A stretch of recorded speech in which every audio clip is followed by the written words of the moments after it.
నాకు అసలు అదృష్టమే లేదండి. ఎందుకు నా విషయంలో ఇలా జరుగుతుందో, దేవుడు ఎందుకు నా తలరాత ఇలా రాసాడో అనిపిస్తది ఒక్కొక్క రోజు.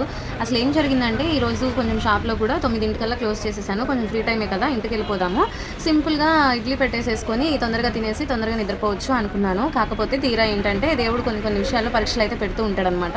షాప్ క్లోజ్ చేయడానికి అలాగా బల్లలన్నీ సర్దేస్తున్నాను. అప్పుడే ఫోన్ రిపేర్ అని వచ్చారు. ఇక వచ్చిన వ్యాపారాన్ని, వచ్చే రూపాయిని మనం వెనకైతే కాదనుకోకూడదు కదా! అందుకని చెప్పి సరైన రిపేర్ వస్తే ఒప్పుకొని మార్కయితే ఇచ్చేసాను. అదైతే డిస్ప్లే కంప్లైంట్ అండి. డిస్ప్లే చేయించాలి. ఇంకా అది రెడీగా ఉంటే ఓకే, రెడీగా లేకపోతే బయటకెళ్ళి తెచ్చుకోవాలి కదా అని మా వారైతే వెయిట్ చేయమన్నారు. సరే అని చెప్పి ఇంకా వచ్చిన కస్టమర్ని, ఫోన్ రిపేర్ని మా కొత్త షాపు, నా హస్బెండ్ అక్కడ ఉంటారు కదా, అక్కడికైతే తీసుకొని వెళ్ళిపోయాను.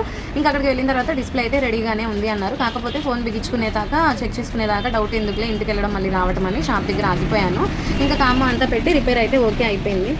ఇంకా ఇంటికి వెళ్ళేటప్పటికి టైం అయితే చూసారు కదా, 9:10, 10 నిమిషాలకు 10 అయిందనమాట. ఇక ఇంటికి వెళ్ళగానే వేడివేడిగా ఇడ్లీ పెట్టేసి బొంబాయి చట్నీ అయితే చేసేసాను. మా ఇంట్లో వాళ్ళకి ఇలా ఇడ్లీ మీద కారపొడి, నెయ్యి వేసేసి ఇంక టిఫిన్ చేసినాక ఫైనల్గా మా వారికి నాకైతే టీ అయితే పెట్టేశాను అనమాట. ఈ చిన్న అలవాటు అయితే చేంజ్ చేసుకోవాలి అనుకుంటున్నాను, కానీ త్వరలోనే ఈ అలవాటు అయితే చేంజ్ చేసుకుంటాను. ఓకే ఫ్రెండ్స్, బ్లాగ్ నచ్చితే లైక్ ఇచ్చేసి ఛానల్ని సబ్స్క్రైబ్ చేసుకోండి. Bye friends.